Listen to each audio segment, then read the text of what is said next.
একটা মুহূর্ত মানুষের সবচেয়ে গুরুত্বপূর্ণ সময়ের সবকিছু বদলে দিতে পারে, কারণ সেই এক মুহূর্তেই নারুটো উজুমাকির জীবনে ঘটে যায় এমন এক ঘটনা যা সবকিছু ওলট পালট করে দেয়। আর নারুটোর যেই রাতটা নিজের স্ত্রীর সাথে কাটানোর কথা ছিল, সেই রাতেই সবকিছু অন্য কারো সাথে ঘটে যায়। একটা সিদ্ধান্ত, একটা ভুল, আর তার পরিণতি এমন ভয়ঙ্কর হয়ে দাঁড়ায় যা আর কখনো ঠিক করা সম্ভব নয়। কারণ সোনাদে যখন জানতে পারবে সে প্রেগনেন্ট এবং তার গর্ভে থাকা সন্তানের আসল বাবা আর কেউ নয় বরং নারুটো উজুমাকি, আর তখন থেকেই পুরো হিডেন লিভ ভিলেজ জুড়ে বিশৃঙ্খলার ছায়া নেমে আসে। আর এই ছায়ার কারণেই সম্পর্ক ভেঙে যায়, বিশ্বাস চূর্ণ হয়, আর নারুটো উজুমাকির জীবনে এক ভয়ঙ্কর অন্ধকার নেমে আসে, যেখান থেকে ফিরে আসা কোনোভাবেই সম্ভব নয়। তাই আর কথা না বাড়িয়ে আজকের ভিডিও শুরু করা যাক। গল্পের শুরুতে আমাদের সবাইকে নারুটো উজুমাকি এবং হিনাতা হিউগা নামের মেয়েটির বিবাহের দৃশ্য দেখানো হয়। পুরো হিডেন লিভ ভিলেজ যেন আজ আনন্দে ডুবে আছে, চারদিকে শুধু উৎসবের পরিবেশ, হাসি,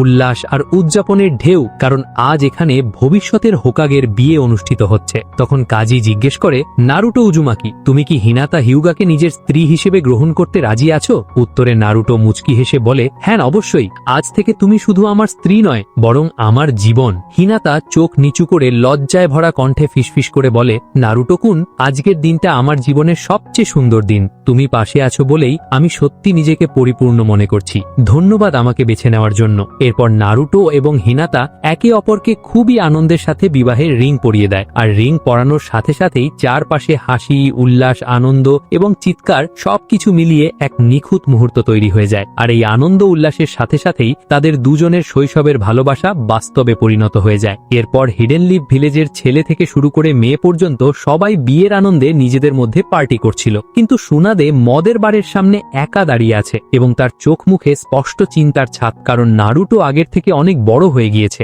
আর মিনাতো আর কুশিনা নিজেদের সন্তানকে এতটা আনন্দ অবস্থায় দেখতে পারত, তাহলে অনেক বেশি খুশি হতো। কিন্তু ঠিক সেই মুহূর্তে সুনাদের দান কাতো নামের ছেলেটির কথা মনে পড়ে যায়, যাকে সুনাদে নিজের জীবনের থেকে অনেক বেশি ভালোবেসেছিল। কিন্তু দান কাতো দ্বিতীয় মহান নিনজা যুদ্ধ চলাকালীন মারাত্মকভাবে আহত হয়ে মারা গিয়েছিল। এরপর নারুটো সুনাদের কাছে গিয়ে বলে, গ্র্যান্ডমা সুনাদে, তুমি একা দাঁড়িয়ে আছো কেন? চলো আমরা সবাই একসাথে সেলিব্রেট করি। উত্তরে সুনাদে শান্ত গলায় বলে, আমি ঠিক আছি নারুটো, তুমি একা চলে যাও, কারণ তোমার নববধূ স্ত্রী তোমার জন্য অপেক্ষা করছে।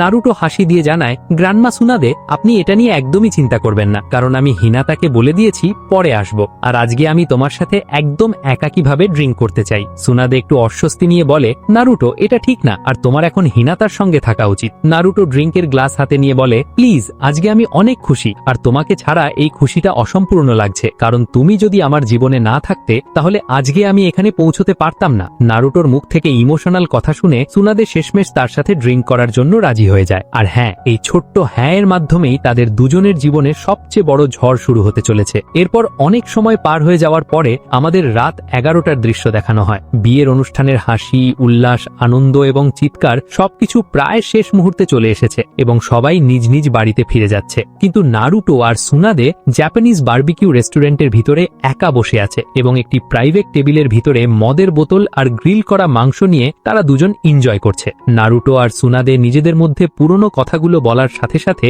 ড্রিঙ্ক এবং অনেক বেশি হাসাহাসি করছিল। তখন নারুটো মাতাল অবস্থায় বলে, গ্র্যান্ডমা সুনাদে, সত্যি করে বলো তো, তুমি কি কখনো ভেবেছিলে আমি এত বড় হয়ে যাব? উত্তরে সুনাদেও মাতাল অবস্থায় বলে, আরে একদমই না, কারণ হিডেন লিভ ভিলেজের ভিতরে তুই সবচেয়ে বেশি দুষ্টুমি, ফাজলামি আর আমার কাছে সব সময় ভবিষ্যতের হোকাগে হওয়ার কথা বলতি। নারুটো জোরে হেসে উঠে বলে, হ্যাঁ তুমি একদম ঠিক বলেছ, আর তুমি সব সময় আমাকে বলতে হোকাগে হওয়া এত সহজ না। এই কথা বলেই তারা দুজন মদ এবং গ্রিল করা মাংসের মাধ্যমে এনজয় এবং হাসাহাসি করতে থাকে। কিন্তু হঠাৎ করেই পুরো পরিবেশটা আস্তে আস্তে করে ইমোশনাল হয়ে যায়। সুনাদে নারুটোর দিকে তাকিয়ে নরম গলায় জানায়, নারুটো, তুই হয়তো জানিস না, কিন্তু আমি তোকে নিয়ে অনেক বেশি প্রাউড ফিল করি, কারণ তুই একদম ড্যানের মতো। নারুটো কিছুটা কনফিউজড হয়ে বলে, ড্যান মানে তোমার প্রথম? সুনাদে মাথা নাড়িয়ে বলে, হ্যাঁ তুমি একদম ঠিকই ধরেছ, ড্যান আমার প্রথম ভালোবাসা এবং আমাকে একা রেখে চলে গিয়েছিল। এই কথা শেষ করতে না করতেই সুনাদের দুই চোখ পানিতে ভিজে যায়। কিন্তু তখনই সুনাদের চোখ পড়ে নারুটোর গলার লকেটটার ওপর, আর সে অবাক হয়ে বলে, তুই এখনো এটা পরে আছিস?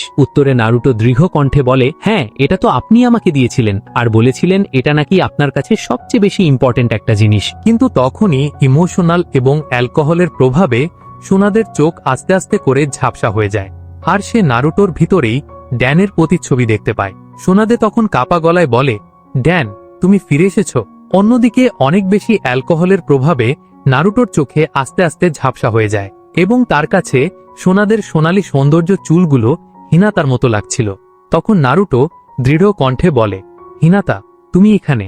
এরপর দুজনেই বাস্তবতা আর কল্পনার মাঝখানে হারিয়ে যেতে থাকে। নারুটোর অনেক বেশি অ্যালকোহলের কারণে সোনাদের বিউটিফুল চোখ এবং সোনালী কালারের সুন্দর চুল হিনাতার ব্ল্যাক চুলের মতো লাগছিল। অন্যদিকে সোনাদের কাছে নারুটোর লকেট এবং হোকাগের সিম্বলের কারণে ড্যানের মতো লাগছিল। এরপর তারা দুজন একে অপরকে জড়িয়ে ধরে বলে, আমি আর একা থাকতে চাই না এবং আমি সব সময় তোমার সাথে থাকব। ঠিক তখনই রেস্টুরেন্টের মালিক উপস্থিত হয়ে বলে, এক্সকিউজ মি, অনেক রাত হয়ে গিয়েছে, তাই আমরা রেস্টুরেন্ট বন্ধ করতে যাচ্ছি। এই কথা শুনে সুনাদে আর নারুটো একে অপরকে হাতের মাধ্যমে সাপোর্ট দিয়ে রেস্টুরেন্ট থেকে বেরিয়ে যায়। আর এভাবেই হাঁটতে হাঁটতে তারা দুজন অনেক দূর পর্যন্ত চলে আসে। কিন্তু সবচেয়ে আশ্চর্যের বিষয় হলো রাত 2টা বেজে গেছে এবং তারা দুজন অনেক বেশি অ্যালকোহল খাওয়ার কারণে নিজেদের সেন্স হারিয়ে ফেলে। তাই তারা দুজন কোনো কিছু না বুঝেই একটা হোটেলের ভিতরে ঢুকে পড়ে। রিসেপশনে থাকা মেয়েটি তাদের চাবি দিয়ে বলে, আপনাদের রুম নাম্বার হচ্ছে প্রথম ফ্লোরের 106। তখন নারুটো আর সুনাদে মাতাল অবস্থায় আস্তে আস্তে করে রুমের দিকে যাচ্ছে। রুমের ভিতর ঢুকে মাত্রই লাইট জ্বলে ওঠে এবং তাদের দুজনের মাথা পুরোপুরি এলোমেলো হয়েছিল। তখন নারুটোর মনে হতে থাকে সে হিনাতার সাথে হানিমুনের রুমের ভিতরে আছে।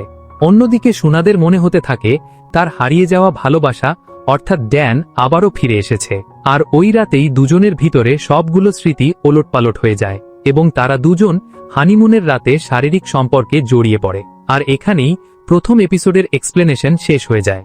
আর হ্যাঁ, তোমাদের কি মনে হয় নারুটো আর সোনাদের এই ভুল সিদ্ধান্তের কারণে তাদের জীবনে কি ধরনের অন্ধকার নেমে আসতে পারে? আর সবচেয়ে গুরুত্বপূর্ণ বিষয় হলো নারুটোর অন্য আরেকজনের সাথে হানিমুন পালন করা এটা হিনাতাকে কতটা কষ্ট দিতে পারে। আর পরের গল্পটাকে জানার জন্য এই ভিডিওটাকে বেশি বেশি লাইক, শেয়ার, কমেন্ট, সাবস্ক্রাইব করে দিতে হবে। দেখা হচ্ছে পরের একটি ভিডিওতে। ততক্ষণ ভালো থেকো, সুস্থ থেকো, আল্লাহ হাফেজ।